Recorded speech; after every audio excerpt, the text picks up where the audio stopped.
Hey guys, I wanted to bring your attention to a game I played 20 minutes ago on chesscube.com.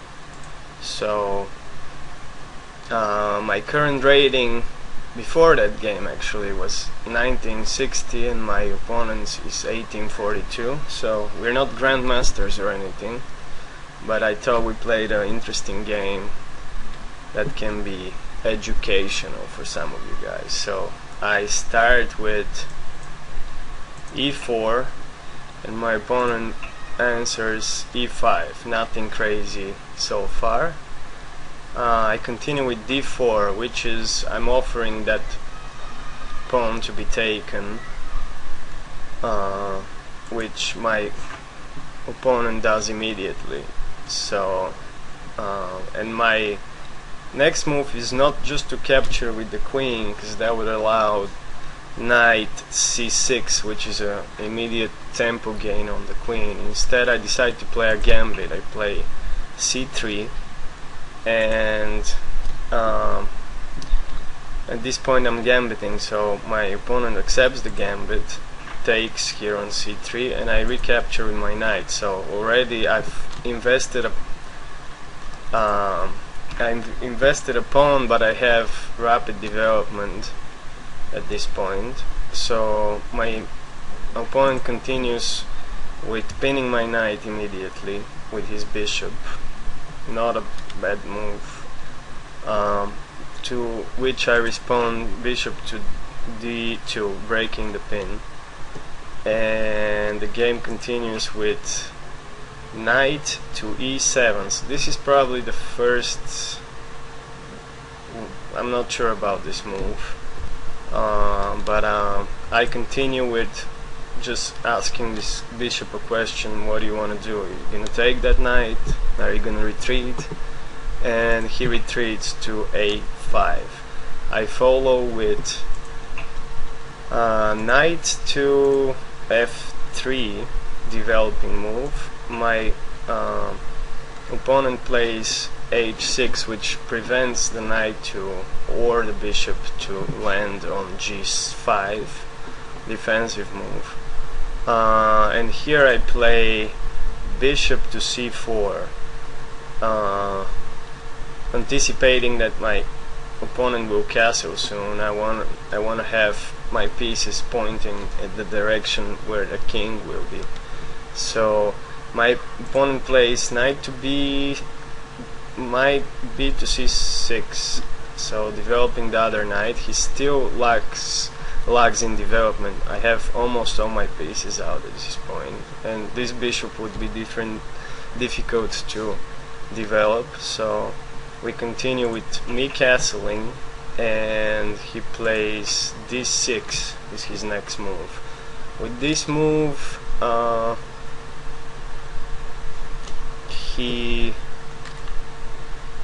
I'm not sure what he tries to do with this move actually. So I continue with rook to e1, adding support to this pawn, so if that knight is captured I can still have a piece watching over this pawn. And he castles at this point, and here from this position that looks it's the end of move 10, so very few moves have been made, and it looks like a standard position. I'm playing a pawn down, and here is where we both have 15 minutes. It's a 15-minute game, by the way, and I've invested a little more time, and I invest a lot more on this move, my next move, which is basically striking and trying to go after his king, because I have already my pieces in good positions. So I decide to go down even more material. I'm one pawn down, but I decide to sack my bishop, and I take this pawn on h6, thinking that if recaptured they'll leave that king very vulnerable. So it is taken. My opponent takes back, and from here I had no idea exactly how to continue the attack, but I had good feeling that I have a lot of pieces in attacking positions. So what I play is rook to e3. So that the idea of this move is to swing the rook, if that knight moves one day, to swing the rook to the g file or the h file. They're both juicy files for that rook to have attacking options against the king. So at this point at this point, yeah, right here, my opponent takes that knight here on c3, so I have two options: to recapture with the pawn to recapture with the pawn or with the rook. So I figure if my rook is still where I want it, I can swing it here with one move. So, and if I take with the pawn, I'll just have very ugly pawns here. So I decided to take with the rook here, knowing that in one move I can still bring it to one of these squares one day if that knight moves. So my opponent continues with a knight to g6, just trying to shield his king here, adding more defensive pieces. To that I reply knight to d6. So what that does is opens that, as I said before, opens the route to that rook to become an attacking piece, and also challenges that knight. And notice that if this knight is captured, my queen is ready to recapture on a very good square. Just I have this bishop along that diagonal, and I would have my queen along that diagonal. So my opponent does capture here, and my queen lands on d4. She's a nice attacking piece. And here is, I think, I haven't engine checked or anything, but that's probably a very bad move. What my opponent played is queen to g5, and my next move would have been rook to g3 anyway. So in a way he's getting in the way of my rook and loses a tempo on the queen. And so I play this move immediately, rook to g3, attacking here. I spent like 5 seconds on that move because there's nothing much to think about.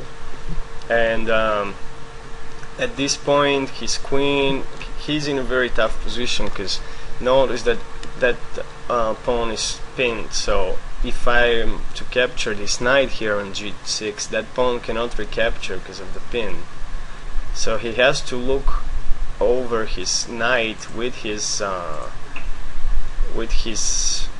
queen basically, and what he plays is keeping an eye on that so he can recapture with the queen. And I just pounce on that and play queen to f6, which attacks that piece one more time, so I can still recapture, and if the queen recaptures I can hit a check, and it's bad news for him. So what he does is he tries to defend. At this point he's in a way better position already, with a couple of very drastic attacking moves, and his king realizes he has to break that pin here, so he runs to h7, but that pawn is now protected only once, attacked twice. So I immediately, again here I spend 3 seconds on that move. So that also adds a psychological moment where your opponent constantly moves faster as if he knew what you would play to just. So at this point